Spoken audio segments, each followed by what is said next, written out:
大家好，这里是土拨鼠杂技的 YouTube 频道。2月24号早上，我刚打开推特，马上就发现马斯克发了屏幕上所示的一条消息，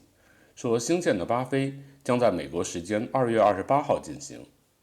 星舰的8飞真的这么快就要来了吗？怎么事前没看到什么报道啊？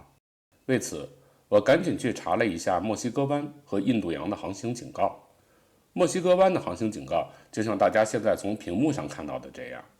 从2月26号到3月7号都有禁航通知，并明确地标出了禁航的区域。这片区域从德州博卡奇卡的 Starbase 出发，直到海地的北部，也就是以往星舰的发射过程中超重所经过的区域。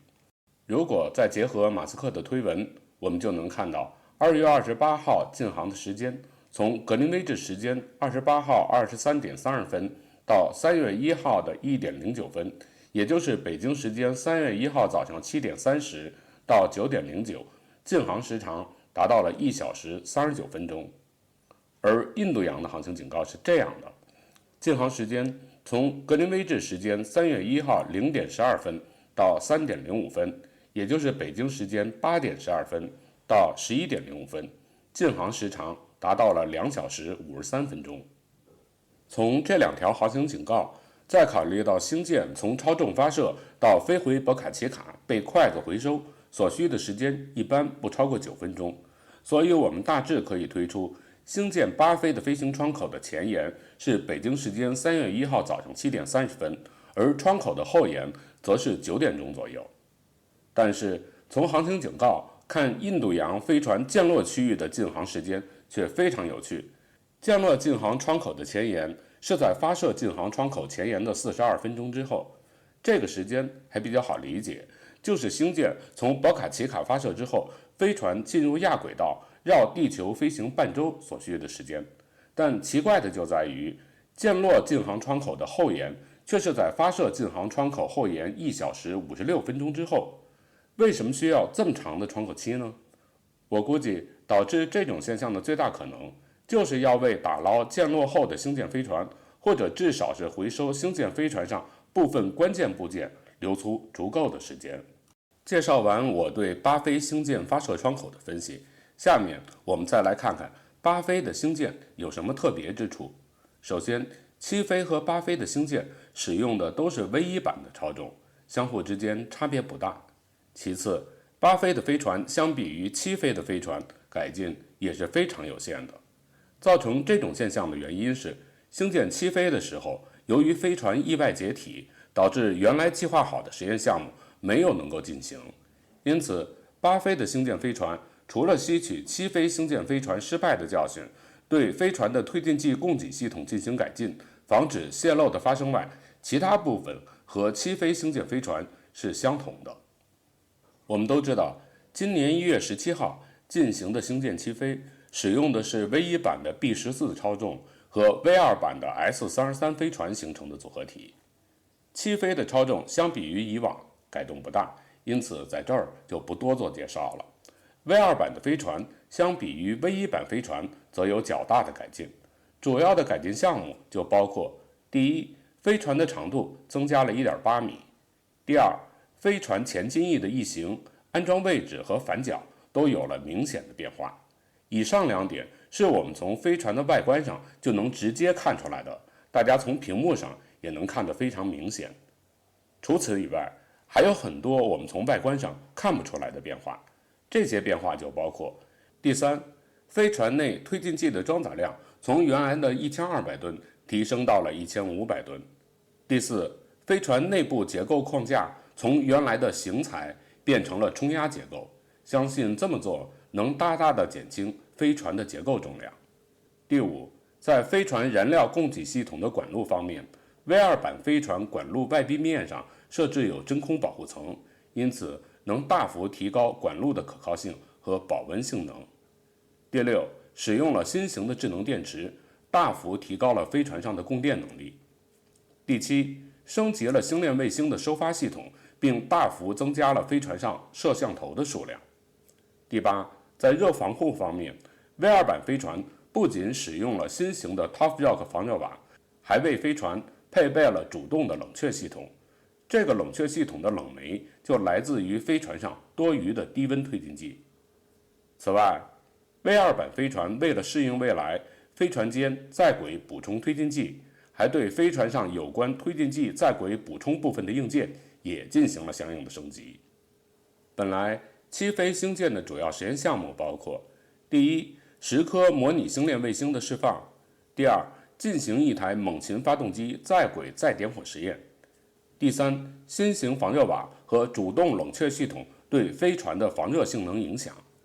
可惜，星舰起飞时，由于飞船提早解体，以上3项实验根本没有机会在星舰的起飞中得到实施，所以只能寄希望于在星舰的8飞中再做实验验证了。看到这儿，可能就会有朋友有这样的问题：现在看来，导致起飞的星舰飞船解体的原因究竟是什么？根据 SpaceX 后来的分析，造成起飞的星舰飞船，也就是首艘 V2 版飞船意外解体的原因是推进剂系统的谐波振动响应。该振动在飞行中所产生的应力远远超过了地面实验的测量值。正是这种超出预期的应力，导致了飞船上出现了推进剂泄漏。泄漏的推进剂进入了未经加压的液氧舱和尾部隔热罩之间的空间，而且推进剂的泄漏量超出了该区域通风系统的处理能力，推进剂就在这里越积越多，从而引发了持续的火灾，损坏硬件，迫使6台猛禽发动机中的5台受控关机，最终导致了起飞星舰飞船的解体。为此， SpaceX 在8飞的星舰飞船上采取的改进措施就包括升级猛禽发动机燃料管线，并调整推进剂的温度，在液氧舱和尾部隔热罩之间的区域增设通风口和氮气吹除系统，以降低爆燃风险。未来，安装猛禽3发动机的星舰飞船将缩小液氧舱和尾部隔热罩之间的区域体积，并减少易泄漏接头的数量，进一步减小该故障出现的概率。好，介绍了这么多，相信观众朋友们肯定明白了，星舰8飞的主要目标就是在改进起飞时首艘 V2 版飞船出现的问题的基础上，继续完成起飞实验项目。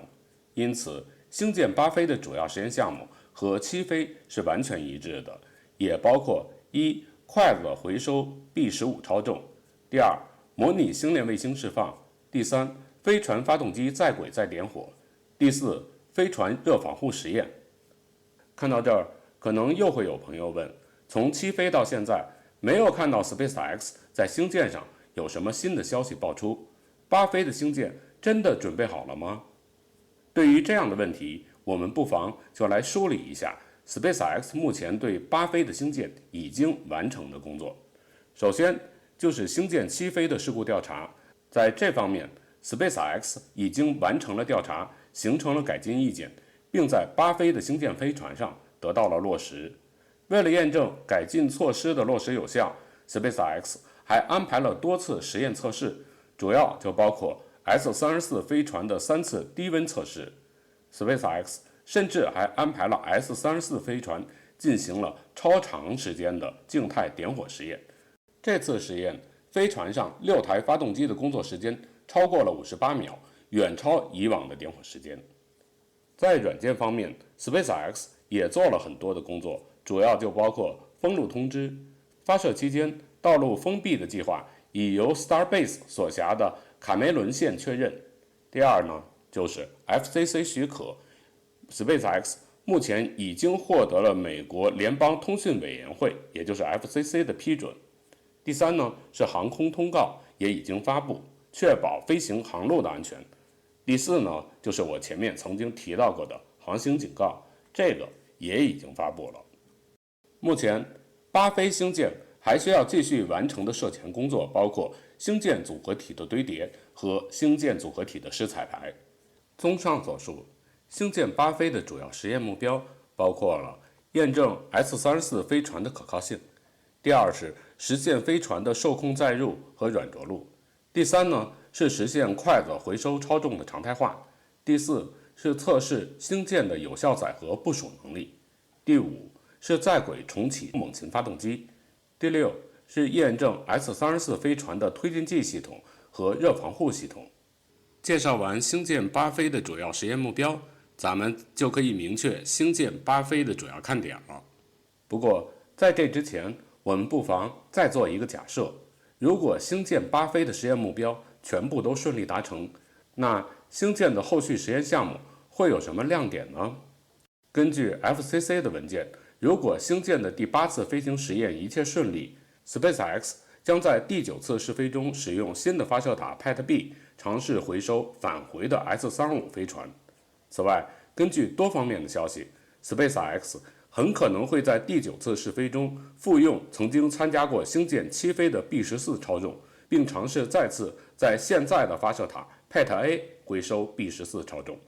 如果这个消息是真的，那么这将是 SpaceX 首次复用超重。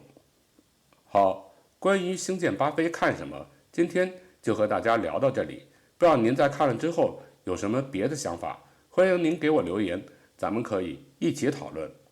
星舰的8飞即将到来，但我目前身处泰国，由于种种原因导致网络速度实在堪忧，我正在想各种各样的办法来解决该问题，争取为大家做星舰8飞的发射直播。在节目的最后，我提醒您，这里是土拨鼠杂技的 YouTube 频道，请您订阅我的频道，打开小铃铛，这样您就能在第一时间收到我节目更新的通知。同时也欢迎您转发、评论、点赞。咱们下期节目再见。